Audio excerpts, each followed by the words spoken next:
संजय द्विवेदी जी, कानपुर से। राधे राधे। महाराज जी, पहलगाम आतंकवादी हमला जो हुआ था, इनके पुत्र उसमें शहीद हो गए। महाराज जी कह रहे हैं कि हम धर्म से और श्रेष्ठ कार्य भी करते थे, पर ईश्वर द्वारा ऐसी घटना हुई तो बहुत अंदर व्यथित मन है महाराज जी, इसलिए। हाँ, मन तो व्यथित हो ही जाएगा। बड़े बड़े सूरवीरों का हो गया। जब अभिमन्यु जी पधारे तो अर्जुन जी की हालत खराब थी। अर्जुन जी को भगवान स्वयं समझा रहे थे, फिर भी वो व्यथा को प्राप्त हो रहे थे, क्योंकि पुत्र प्रेम पिता के हृदय में जो होता है, जब उसका पुत्र वियोग को प्राप्त होता है तो वही हृदय जानता है। अपने लोग तो सहानुभूति के वचन बोल सकते हैं, लेकिन जिसके हृदय में होता है उसका हृदय जानता है। पर अब ये जो होना है वो होके रहेगा। तो अब आप देखिए, उन्हीं जीवों का वहाँ पहुँचना हुआ जिनका प्रारब्ध संपन्न हो चुका था। अब वो निमित्त कुछ भी बने, आज तक कभी किसी ने काल को दोषी नहीं कहा। मारता सबको काल है, काल को कोई दोषी। अब काल वो विविध रूप धारण कर लेता है, एक्सीडेंट, हार्ट अटैक या कुछ भी, जो भी, लेकिन आयु जब पूरी है तो वो पूरी हो जाती है। तो हमें लगता है, यद्यपि इस ज्ञान से हृदय का दर्द कम नहीं हो जाएगा, पर हमको ये ज्ञान धारण करना पड़ेगा कि जब जहां जिसकी जैसी हो भवतव्यता, तैसी बने सहाय, आप न आवे ताहि पे, ताहि तहां ले जाए। अब आप देखो, अगर एक दिन ना जाते, एक दिन पीछे हो जाते, घटना बच जाती। लेकिन उसी समय जहां जो कुछ लीला होनी है वो लीला, तो इसलिए धैर्यवान बनो, हृदय को। बहू है, पत्नी 2 महीने पहले विवाह हुआ था। नहीं, हम व्यथित हैं। हम भी कई दिन तक व्यथित रहे जब ये घटनाएं सुनी ना, कई दिन तक। तो आप तो वहां उपस्थित होगी। हम जिसके आंखों के सामने, आज तो सब पत्नियों के सामने तो पूछ के मारा था कि अगर हिंदू हैं तो बोलिए।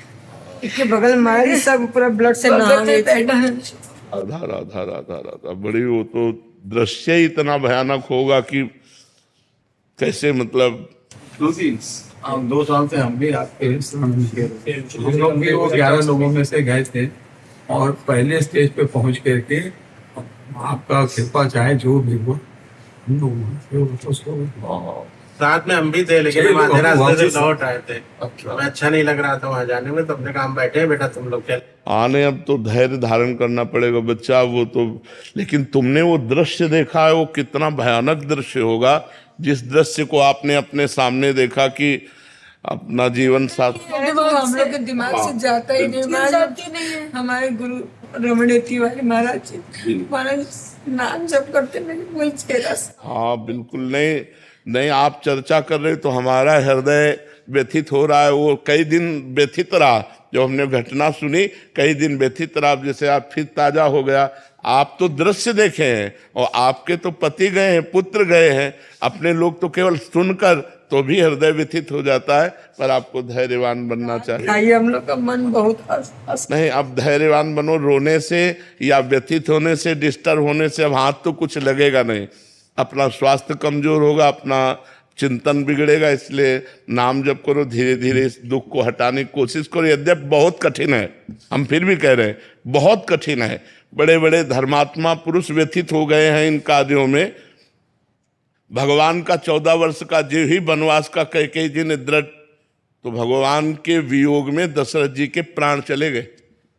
हा राम कह करके अपने प्राण। तो ये पुत्र प्रेम, जब लक्ष्मण जी को वो वीर घातिनी शक्ति लगी तो राम जी चिल्ला चिल्ला के रो रहे थे कि अगर मैं ऐसा जानता तो पिता के वचन न मानता।